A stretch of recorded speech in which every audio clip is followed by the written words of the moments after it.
Hello, I'm Marty Warren, and welcome to my Cape Cod Garden.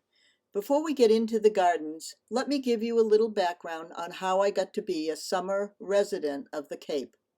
My grandfather purchased a small cottage in Onset Bay in 1919. It was to be a getaway for his family from the hot Boston summers. He was a doctor, and back then they often traveled by train and trolley to get to the Cape. The house is still in my family and owned by my brother. After Tom and I married, we decided to purchase a larger home that would be better suited for our growing family. We found a house a few streets away on Wild Rose Ave, and only a stone's throw from the water. This aerial shot shows the position of our property, marked with a red X. We are part of a small association with a beach and a dock area. We spend most of our daylight hours taking the boat to the various beaches, which have an unlimited amount of shells and beach stones waiting to be picked up. We fill pails and baggies with our finds, and I have lots of help from my family. There's lots of great finds on the beach. Scallop shells are my favorite. And we especially love those things that get left behind on the beach. So let's get to the gardening. This aerial shows our half-acre corner lot. We have several large old white oaks that attract lots of birds. The perennial gardens are close to the house and marked with a P. A sweet little island bed marked in the circle is one of my favorite spots. The fruit beds hold raspberries, blueberries, and strawberries and are marked with an X. At the back of the yard are 4 raised beds marked with a V where we grow our favorite vegetables and herbs. If you have ever had a garden near the water, you understand my excitement each spring as the plants literally burst out of the ground and grow at a fast rate. Loving the warm sun, sandy soil, and moist off-ocean air, my gardens are a good 2 to 3 weeks earlier than the ones in Amherst, and we are just 2 hours away. This photo shows a comparison of my front entrance gardens. 2014, we put in 2 Crimson Point ornamental plum trees. 4 years later, they have filled in nicely. They were selected for their fast and narrow growth habit and 4-season interest. They bloom early spring with white flowers and have lovely red-purple leaves until winter. The 2 round shrubs on the left are holly bushes, a male and a female, planted in the original landscaping. We keep them well pruned back and they thrive. The yellow flowers are the fragrant daylily I brought from my Amherst home in 1997 when we moved into this house. A short PG hydrangea panicula tree is under the row of 4 windows. It's a fast-growing, and to keep its size in check, we prune it back in March. Here is a closer look of the garden to the right of the entrance. When we purchased the house, I was not going to expand the gardens, but as time went on, I yearned to add my own touches to what was basically a few shrubs. I had grown up in houses over 100 years old my whole life, and so this house, built in the 1980s, didn't always feel right.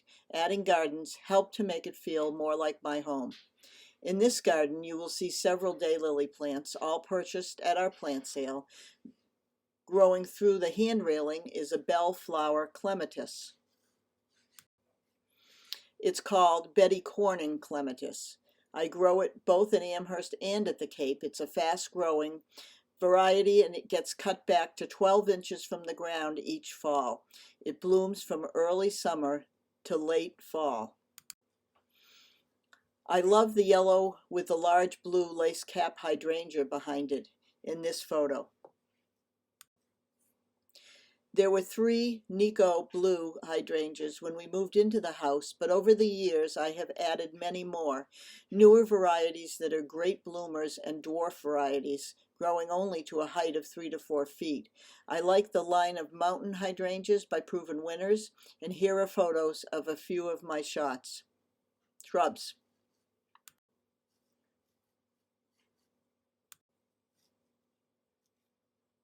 They come in so many colors, and each one is so beautiful. Another plant that I love is this hypericum. It blooms most of the summer with sunshine yellow blooms and is a welcoming sight at my front door. Various sedum are in my garden. Here are 2, Chocolate Drop and the perennial favorite Autumn Joy. I love their look even when they aren't in bloom. The butterflies and bees are always attracted to them. This garden starts the walk to my front door from the driveway. Here it is in 2014 before the annuals were planted, and I had just started the beech collections on the left. By 2015, I had added a bird bath. It is home to several perennials like the Russian sage and 2 dwarf Miss Kim Rose of Sharon's. Each year, I add a different variety of annuals to complement what is there. You can see I have added more beach rocks and shells along the edge at the left. The large clam shell is filled each morning with fresh water for the birds, and I think the local raccoon washes his hands in it as well.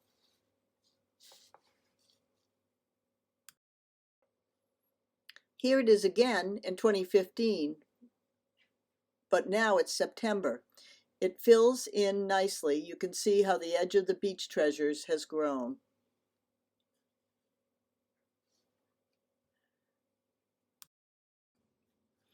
Here's a close-up of my edge. Rocks, conch shells, skate egg casings, fishing lures, driftwood. I often bring back driftwood and place them in the garden. The small lantana plants will grow over the summer to fill in this area. They're in the yellow and pink. Here's a better look at the giant clamshell, handed down to me from my mother. Could have been a planter, but I love how the birds come to it. Last summer I caught a male robin taking a bath just about every morning. I just wished I could have caught a shot of him. The ground birds, like the white-throat sparrow, also drink the water that collects from the dew in the other shells. One of my favorite annuals to grow is lantana, the pink and yellow flower behind the shell. They come in the most delicious colors and attract the butterflies and bees. It also grows and blooms until frost. I do deadhead it when I can, easy to snip off the seed heads. The same with the shells. My granddaughters love to place them around the plants. And they're always adding their finds to the collection. I like the way these beach treasures soften the edge of the garden where it meets the sidewalk, adding color, texture, and interest. This year I was fascinated with the orange sedum firestorm and the Pelea peperonia plants the nurseries were showing. I wanted to add annuals that look like they came from the bottom of the ocean, and these 2 were perfect. Here's the same shot later in the summer after everything had filled in. The lantana with its pink and orange blossoms was a nice compliment. We added this water element to the garden a few years ago. It attracts the birds, and I love the bubbling sound of the water. One year, I added this pineapple plant purchased at Shaw's. We all had fun watching it grow. We had plans to cut it off and eat it, but the squirrels and raccoons ate it before we could. We felt good about sharing it, and it made a great conversation piece.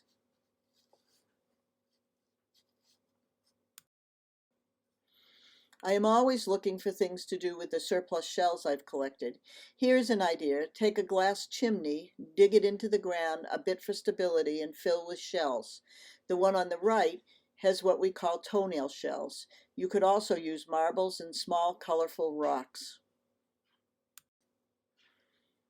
We brought back from Maine a few ceramic koi fishes for our garden.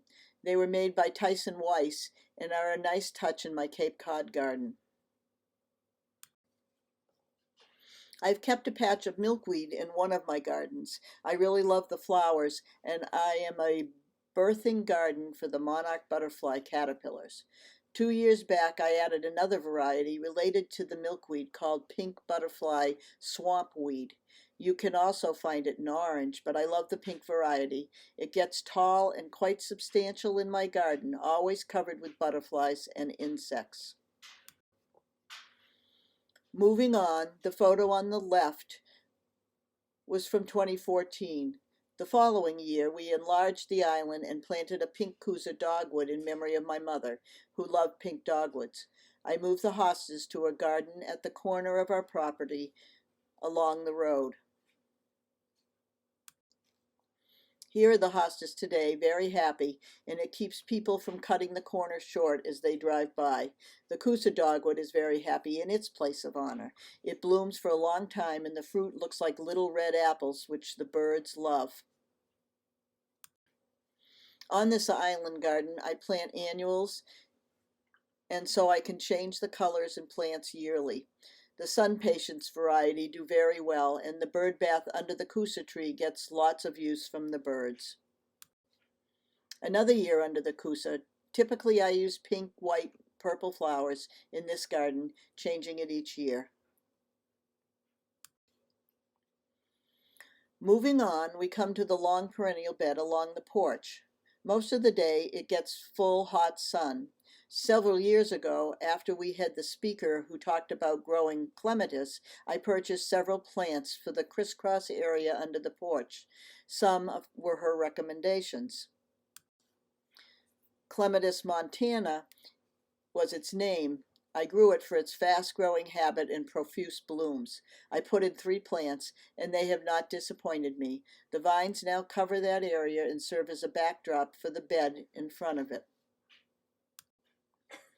My gardens are full of daylilies. I have them in all colors, and they bloom from June through August. They all came from the plant sale. I do very little for them, and they bloom profusely. I have been known to take my cup of coffee in the morning and walk around deadheading them.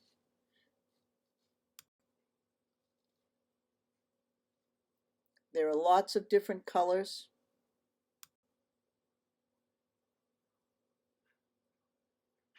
And they add so much to my gardens.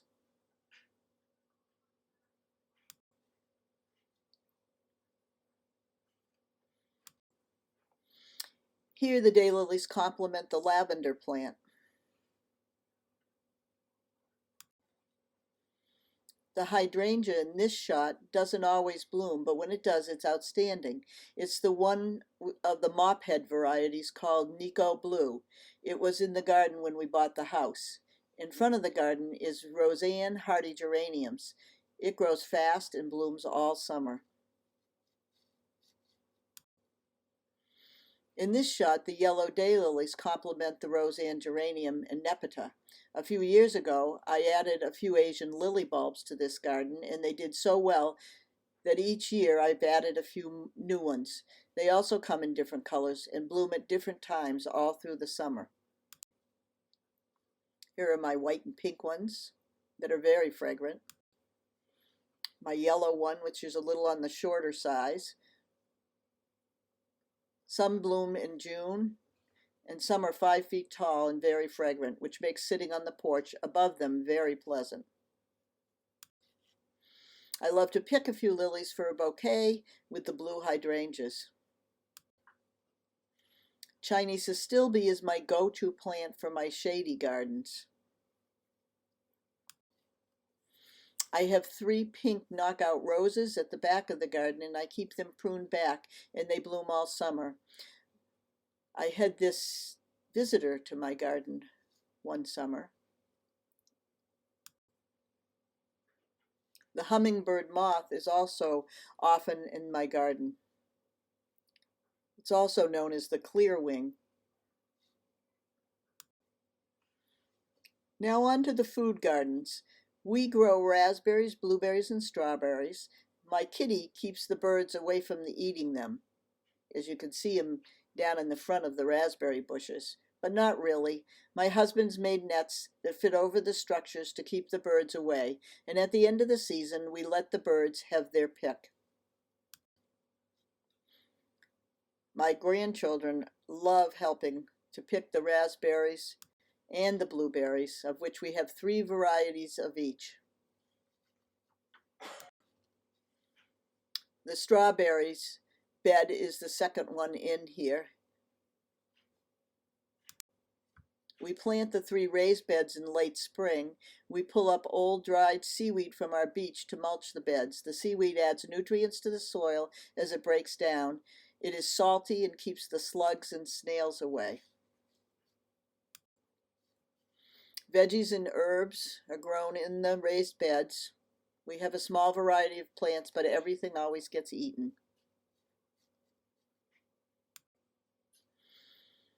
Our gardens are always prolific. It's a daily activity to pick, but the best is the eating. And that's the yummy end.